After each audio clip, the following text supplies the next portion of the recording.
Welcome back. Miami and Boston fighting for that second spot in the East. Rondo ready to go, so are LeBron and Dwayne Wade. Looking for their first win over the Celtics this season. Paul Pierce knocking down the jumper early. That's nice. That elbow jumper by Paul Pierce. Beautiful. Miami would get it going quickly, though. LeBron inside. He had 27, 19-15 Boston. Now, look at this. Shot clock winding down, so Garnett says, I better chuck it up. Well, in 4 seconds, I don't think KG could have got to the rim.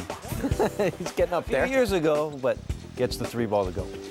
How about Mario Chalmers? Boy, when Miami starts getting contributions from other guys, it's good. That's the Garnett we're more used to seeing on the inside. 32-30, Miami with the lead. Now LeBron, watch this. One steal, and we get another steal. LeBron takes it in, and the foul. Missed the free throw, but got it to go. As impressive as the steal was, it was that finish. I mean, for him to crack through 3 guys, get the contact, and finish it. Jermaine O'Neal said, this time I'm not letting it happen. Yes, speaking of contact, we got a little contact here. O'Neal with the shoulder. LeBron throws the ball at him. There's pushing and shoving, cats and dogs living together. It's crazy. Eventually, when the thing was done, LeBron with a technical, O'Neal a flagrant one, Pierce and Wade each got techs as well. Ooh-wee. And you like to see this from somebody on Boston that's not named Kendrick Perkins. He's no longer there. They need the tough guy. And we got more mess. Loose ball in the middle. Wait, who's got it? It's actually going to be a jump ball, and then, watch, even the ref goes down. Tony Brothers safe. Tony Brothers. He could have tore his ACL on that play. Might have. We go to the second half. Ray Allen breaking away, but D. Wade getting back on D. I know Ray thought he had an easy layup, but the quickness of Dwayne Wade and Chris Bosh had a nice little bucket on that play. Yeah, 13 and 8 in the game for Bosh. He contributed Miami up 67-55 as they're pulling away. Joel Anthony with the dunk. 32 points from the bench for Miami. Well, they had just great activity all game long. You just saw this disparity today between the Miami Heat and their athletic ability and the way the Boston has to play. It was just a terrible pace game for them. 64 field goal attempts to Miami's 75. You can see plays like this just don't happen against the Boston Celtics when they're playing at their best, maybe. Not at all. Not easy, uncontested dunks and layups. Biggest loss of the season for Boston, and the bench scoring. I mentioned 32 for Miami. They outscored Boston's bench 32-12. When it was done, Doris Burke caught up with LeBron James and asked him about those other guys.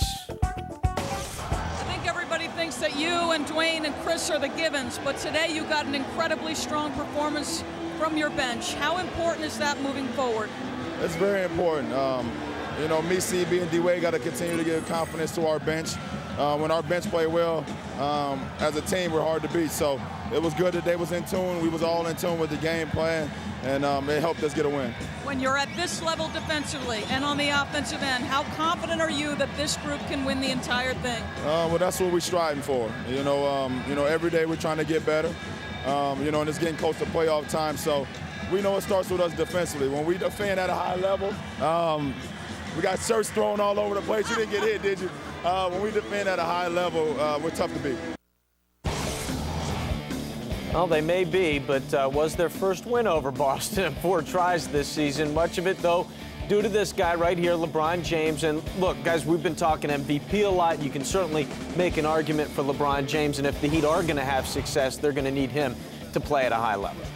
Well, they are. I think the number that really sticks out for me is the 7 assists. That's what they really need him. He's going to score the basketball, and he's going to rebound, but they need him to facilitate. Mike Bibby, you know, I think relegated to just a spot-up shooter right now. He's going to knock down some big shots, but I think LeBron James has to be that guy to get 7, 8, 9, maybe 10 assists a game for the Heat to win, Brent. This game is telling for me, not only for LeBron James, but for Dwayne Wade and Chris Bosh. These are the kind of games where you get into the postseason, and this is why you don't want to play Miami. When you have great players like this that have to rise to the occasion, and let's face it, this is a hugely important game in terms of the Eastern Conference standings, and you look at the way the Miami Heat came into this game, we're not talking about end-of-game execution. We're not talking about who's Spoelstra giving the ball to. We're talking about a team that dominated the Boston Celtics because their star guys had to step up and play. So asking to play the Miami Heat in the playoffs, be careful what you wish for. Nobody wants to face these guys, especially when you're asking the great players on that team to play great at great moments.